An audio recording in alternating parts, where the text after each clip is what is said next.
আমরা কেন এবারের কোরবানি ঈদটা শ্বশুর বাড়িতে গিয়ে করলাম না, কি কারণে করলাম না, আর আমার ছেলে মেয়ের বাবা তাদের জন্য ঈদে কি কি শপিং করে দিছে। আসসালামু আলাইকুম, আপনারা সবাই কেমন আছেন? আশা করি অনেক ভালো আছেন, যে যেখানে আছেন সুস্থ আছেন। আলহামদুলিল্লাহ, আপনাদের দোয়া ভালোবাসা আমরা অনেক ভালো আছি। তো প্রতিদিনের মতো চলে আসলাম আপনাদের জন্য আরেকটি নতুন ব্লগ নিয়ে। আর আজকে ব্লগটা স্টার্ট করলাম হচ্ছে আমার বাসা থেকেই। দেখতে পাইতেছেন আমি তো কোরবানি দিছি আমার বাবার বাড়িতে, কারণ এখানে অনেক লম্বা একটা গল্প আছে। চেষ্টা করছি মানে বাইরে কোথাও কোরবানি দেওয়ার। তো প্রথমে আমি আমার ননদদেরকে জিজ্ঞেস করছিলাম, তো তারা বলছিল দেবে, তারপর একটা সময় এসে না করে। আর তখন আমি মানে একটা ভাগে আর কি কোরবানি দেওয়ার চেষ্টা করছি এবছর।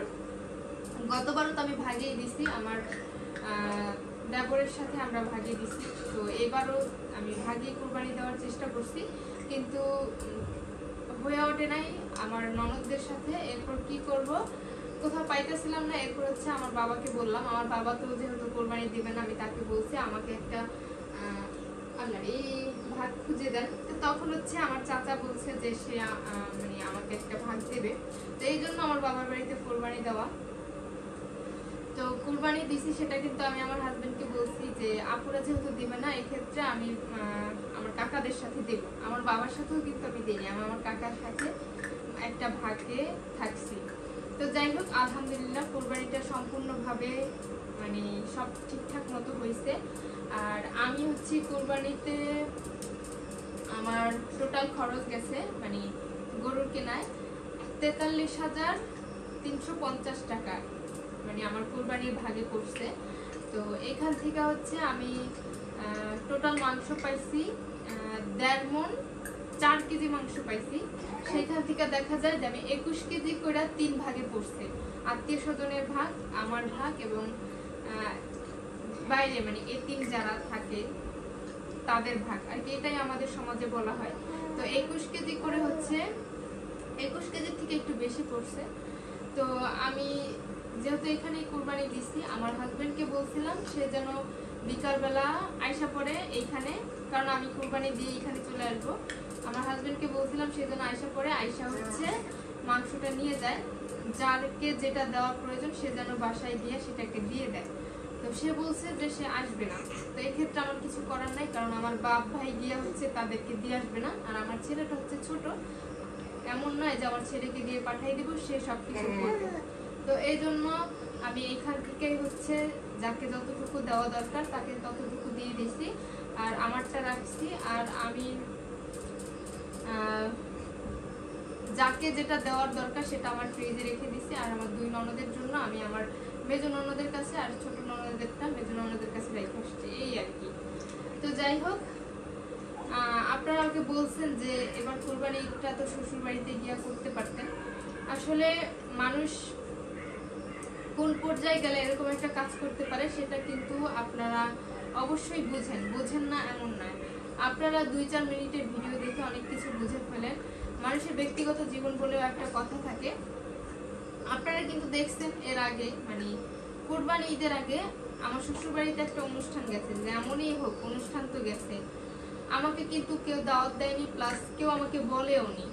হ্যাঁ, শুধুমাত্র আমি একটা প্রয়োজনে আমার খুব দরকার একটা কাগজ ছিল, সেটার জন্য হচ্ছে আমি ওর বাবারে ফোন দিছিলাম। এরপর হচ্ছে আমাকে বললো যে সাবিনা আপুর কাছে যেন আমি আমার ছেলেকে পাঠাই দিই।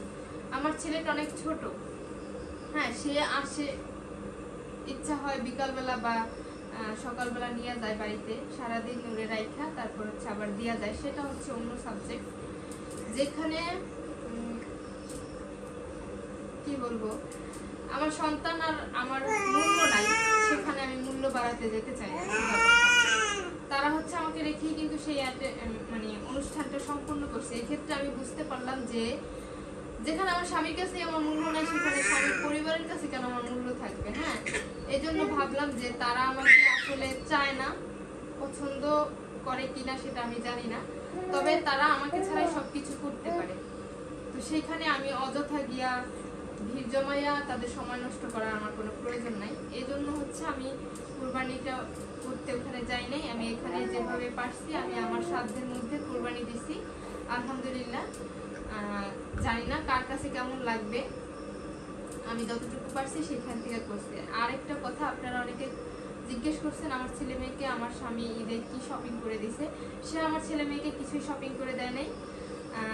এবার ঈদে যতটুকু পারছি, যেহেতু কোরবানি দিতে পারবো আল্লাহকে খুশি করার জন্য, সেক্ষেত্রে আমার ছোট্ট দুটা ছেলে মেয়েকে আমি খুশি করতে পারবো না তা তো আর হয় না। আমার মেয়ের জন্য 2টা ড্রেস হচ্ছে অনলাইন থেকে আনছি, সেটা আপনারা দেখছেন। আর আমার ছেলের জন্য হচ্ছে কয়েকটা গেঞ্জি আনা হয়েছিল, যদিও গেঞ্জিগুলো হচ্ছে সে আগে পরে ফেলছে, সে কারণ তার খুব বেশি পছন্দ হয়ে গেছে, সেজন্য এই গেঞ্জিগুলো সে পরে ফেলছে। আর ঈদের দিন হচ্ছে আমার ছেলে কি বলবো, ঈদের দিন হচ্ছে যে পাঞ্জাবিটা আমার ছেলে পরছে, সেটা হচ্ছে আমার মেয়ের অনুষ্ঠান করব বলছিলাম, আপনারা জানেন আমার বড় ননদের শাশুড়ি মারা যাওয়ার সেই অনুষ্ঠানটা আর করা হয় নাই। সেই সময় হচ্ছে আমার জন্য, আমার ছেলে মেয়ের জন্য, তারপর ফ্যামিলির বাচ্চাদের সবার জন্য ড্রেস বানানোর জন্য, এরপর হচ্ছে আমার দেবরের ছেলের জন্য, আমার স্বামীর জন্য, সবার জন্য একটু টুকটাক কেনাকাটা হয়েছিল। শুধুমাত্র ননদদের আর আমার শাশুড়ির, আমার জায়ের জন্য কেনাকাটা হয় নাই। সেটা আমি একটা 3 পিসের কথা বলছিলাম ঢাকা থেকে আনার জন্য, তো হয় নাই ওরকম কই না। যতটুকু পারছিল কেনাকাটা করছিল, সেই কেনাকাটাই হচ্ছে রয়ে গেছিল আমার ঘরে আর কি। আমি ওগুলো রাইখাই আসছিলাম, রাইখাই আসছিলাম, পরে হচ্ছে আমি পরে এনে দিতেছি। পরে ওর বাবা হচ্ছে নিয়ে আসছিল একদিন, তো নিয়ে আসার পরে সেই ড্রেসগুলো সে আবার নিয়ে আসছিল। সেখানে হচ্ছে তার ভাইয়ার, আবু তালহার আর আমার ছেলের পাঞ্জাবি ছিল, আর আমার মেয়ের 2টা ড্রেস ছিল। আমার মেয়ের 2টা ড্রেস রাইখা দিছি, আর ওই পাঞ্জাবিগুলো এখানে ছিল। তো সে আবার আসছে ঈদের আগের দিনের রাতে আসছিল। তো সে যেহেতু, আমি তাকে বলছিলাম যে কুরবানি তো বাড়িতে দিতেছি, তো আপনি যাবেন না। সে বলছে যে, মানে সে আমাকে এক কথাই বলছে তার বাড়ি ঘর আছে, তার কি বাড়ি ঘর নাই? আমি তার সাথে সেকেন্ড কোনো কথা বলি নাই। সে যেটাতে খুশি থাকে সে তার মতো খুশি থাকবে, সে তার ফ্যামিলির সাথে খুশি থাকতে চায়, সে তার বাবা মাকে নিয়ে ভালো থাকতে চায়। আমি দোয়া করি সে তার বাবা মাকে নিয়ে ভালো থাকুক, সে তার ফ্যামিলির কাছে থাকুক। আমার ছেলে মেয়ের জন্য আমি একাই যথেষ্ট, আপনারা দোয়া করবেন আমি আমার ছেলে মেয়েকে নিয়ে যেন ভালো থাকতে পারি, ওদেরকে যেন আমি ভালো করে মানুষ করতে পারি। প্রয়োজনে আমি আমার রক্ত বিক্রি করেও আমার ছেলে মেয়েকে খাওয়াবো, আপনারা দোয়া করবেন। যেহেতু তাদের দুনিয়াতে আনছি, সেক্ষেত্রে তাদের দেখার দায়িত্ব আমার। জানি না কে কতটুকু আমার ছেলে মেয়ের জন্য ভাবে, আমি সে কথা কখনো চিন্তাও করি না। আমি মনে করি আমি ব্যতীত আমার ছেলে মেয়ের আর কেউ নেই। তো কোনো কেনাকাটা হয় না, সেই ড্রেসগুলো হচ্ছে আমি তার কাছে পাঠিয়ে দিছি, সে যেন ভাইয়াকে দিয়ে দেয়, আবু তালহাকে দিয়ে দেয়, আর সে নিজেও পরে, যেহেতু ঈদের একটা দিন আসছে।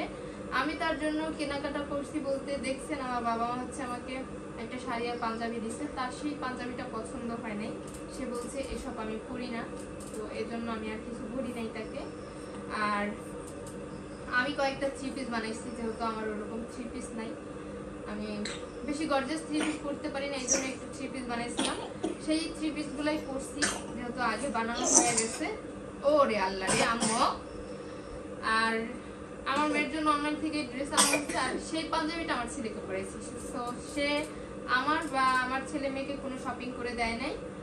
কাকে কি দিছে না দিছে সেটা আসলে আমার দেখার বিষয় না, আমি ওগুলো কখনো দেখতে যাব না। তার যাকে ভালো লাগবে সে তাকে দেবে। তবে আমি একটা কথাই বলি, সে যেন কখনোই আমার ছেলে মেয়েকে কোনো কিছু না দেয়, কারণ মেয়ের অনুষ্ঠান হিসেবে তার অনেক টাকা আমি নষ্ট করে ফেলছি। বলছি মার্কেট করতে হবে, ওকে দিতে হবে, তাকে দিতে হবে, তাকে দিতে হবে, নয়তো সুন্দর দেখা যাবে না, এটা সেটা। তো সেক্ষেত্রে তার অনেক টাকা নষ্ট করে ফেলছি, জীবনের প্রথম তার অনেক টাকা নষ্ট করছে, আর কখনো তার কোনো টাকা আমি নষ্ট করতে চাই না। এটা আসলে আমার স্বামীর কোনো গীবত না, বা তার বিষয়ে কোনো বদনাম না। হ্যাঁ, আপনারা অনেকে এটাকে এইভাবে নিবেন, তো এটা ওরকম কোনো কিছু না। আপনারা তো অনেক কিছু মনে করে ফেলেন, অনেক কিছু ভেবে ফেলেন। একটা মেয়ে মানুষ কতটা অসহায় হলে কোন পথে হাঁটে সেটা আপনারা, আমি মনে করি আপনাদের বোঝা উচিত। তো যাই হোক, এই কথাগুলো না বলে পারলাম না, এই জন্য কথাগুলো বললাম। কি বাবা, তুমি কি একটু মাম খাবা? হ্যাঁ, একটু মাম খাবা? তোমার ভাই হচ্ছে পচা, বুঝছো? তো কোরবানি দেওয়া হয়েছে, মাংসগুলো নিয়ে তো বিকালেই চলে আসছিলাম ঈদের দিন। এরপর আমার শরীরটা আর কি ভালো না, খুব খাটাখাটনি গেছে, এজন্য হচ্ছে মাংস আমিও আমারটা আমার ফ্রিজে রাখা বাসায় চলে গেছে। আবারও বলছি যে ছেলে মেয়েকে আবার নিয়ে চলে যায়, মা বললো যে না রাতটা থাকো, এতে করে তোমার ভালো হবে। তো রাতে থাকছি, সকালবেলা হচ্ছে মাকে বললাম চলে যাই, বাসায় চলে আসছি ছেলে মেয়েকে নিয়ে। তো যাই হোক, সবাই আমার ছেলে মেয়ের জন্য দোয়া করবেন, ইভেন্ট আমার জন্য দোয়া করবেন যেন আমি ভালো থাকি, সুস্থ থাকি, আমার ছেলে মেয়েকে যেন ভালোভাবে মানুষ করতে পারি। আমার পাশে কে থাকলো না থাকলো সেটা আসলে দেখার বিষয় না। অনেকে বলছেন যে বাবার বাড়িতে কোরবানি দিচ্ছি, বাবার বাড়িতে কেন কোরবানি দিতে হবে? আসলে ভাই, বাবার বাড়িতে কোরবানি দিচ্ছি তো পরিস্থিতির শিকারে। আমি তো প্রথমেই বাবার বাড়িতে কোরবানি দিতে যাইনি, সেটা আপনাদেরকে বুঝতে হবে। বাবা এটা মুখে দেয় না। অনেক কথা বলে ফেলছি ভিডিওর সামনে আইসা। ইভেন হয়তো আমার স্বামীকে ছোট করা হলো, কটু কথা বলা হলো, আমি তার কাছ থেকে মাপ চেয়ে নেই, কারণ সে আমার এই কথাগুলোতে যেন কষ্ট না পায়। কারণ আমাকে আপনারা জিজ্ঞেস করছেন বিধায় আমি আমার স্বামী সম্পর্কে এই কথাগুলো বললাম। আর এই জন্যই আমার আর কি বাড়িতে কোরবানি ঈদে যাওয়া হয় নাই। আদৌ আমার জীবনে কখনো যাওয়া হয় কিনা আমি জানি না। যেখানে আমার মূল্য নাই, যেখানে আমাকে ভালোবাসার মতো কেউ নাই, আমার ছেলে মেয়েকে ভালোবাসার মতো কেউ নাই, সেখানে আমি মনে করি না থাকাই ভালো। আমি এক কথায় বলি যে আমি হচ্ছে খারাপ আর সবাই হচ্ছে ভালো। তো আমি ভালোর মধ্যে আমি একা খারাপ থাকতে চাই না। আমি একা খারাপ, আমি দূরে থাকতে চাই। এই জন্য হচ্ছে আমি খারাপ যেহেতু আমি দূরে চলে আসছি। আর আমার স্বামী অনেক ভালো, অনেক অনেক অনেক ভালো। সে তার ফ্যামিলির কাছে ভালো, সে তার বাবা মার কাছে ভালো, সে গ্রামের প্রত্যেকটা মানুষের কাছে খুব ভালো। সে শুধু ভালো না আমার কাছে, তাহলে এটাই বোঝা যায় যে আমি প্রচুর পরিমাণ খারাপ। এই জন্য হচ্ছে আমি তার সাথে মেনটেন করতে পারি না। তাই সে তার ভালো নিয়ে সে ভালো থাকুক, আমি খারাপ মানুষ, আমি দূরেই থাকি। হয়তো তার সম্মান নষ্ট করে ফেলছি, তাকে ওরকম কোনো মূল্যায়ন করতে পারি নাই। একটা মানুষকে মূল্যায়ন না করার কারণ হচ্ছে সে আমাকে কতটুকু মূল্যায়ন করতেছে, সেটার উপরে নির্ভর করে তাকে মূল্যায়ন করা হয়। তো আমি কখনো বিয়ের পর দেখি নাই যে সে আমাকে ওরকম মূল্যায়ন করছে যার কারণে আমি তাকে মূল্যায়ন করবো। তবে আমি যথেষ্ট চেষ্টা করছি তাকে মূল্যায়ন করার, সেইখান থেকে আমি তার কাছ থেকে কিছুই পাইনি। অবহেলা, লাঞ্ছনা বঞ্চনা ছাড়া কিছুই পাইনি। তারপরও আমি খুশি, আলহামদুলিল্লাহ অনেক খুশি আমার স্বামীর কাছ থেকে। কারণ তার কাছে বিয়ে হওয়ার পরেই তো আমি আমার দুইটা সন্তান পাইছি। আমি আমার দুইটা সন্তানকে তার প্রতি কৃতজ্ঞ। সে আমাকে একটা কাজ শিখিয়েছে, সেই কাজটা দিয়ে তো আমি আমার ছেলে মেয়েকে নিয়ে দূরে থাকার সাহস পাইছি। তো তার জন্য দোয়া করি সে যেন ভালো থাকে, সুস্থ থাকে, সে তার মতো করে জীবনযাপন করুক। অনেক কথা বলছি, আমার কথায় কাজে ত্রুটি হলে যারা আমার কথায় কষ্ট পাবেন তাদের কাছ থেকে ক্ষমা চেয়ে নেই, তারা আমাকে ক্ষমা করে দিবেন আমি যদি কাউকে কোনো রকম কষ্ট দিয়ে কথা বলে থাকি। তো আজ এই পর্যন্ত, সবাই ভালো থাকবেন, সুস্থ থাকবেন, আর সম্পূর্ণ ভিডিওটা দেখবেন। বাবা কি করতেছো? দেখেন আমার ছেলে মেয়ে দুজন কি করতেছে। তাদের মানে তারা যে এখনো এত ছোট, তারপরে তাদের খুনসুটির কোনো শেষ নাই। হ্যাঁ, মাম ফেলতেছো কেন? তুমি এখানে, বোন তো এখানে ঘুমাবে, তুমি যে মাম ফেলতেছো? হ্যাঁ, আসলে একসাথে অনেকগুলো কথা বললাম, খুব খারাপ লাগতেছে। আমার এমনিতেই শরীরটা ভালো লাগতেছে না, আর মাথাটা অনেক ঘুরতেছিল, এই জন্য হচ্ছে অনেক মাথায় তেল দিছি যাতে একটু ঠান্ডা লাগে। তো যাই হোক, অনেক কথা বলছি। আজ এই পর্যন্ত, সবাই ভালো থাকবেন, সুস্থ থাকবেন। আল্লাহ হাফেজ।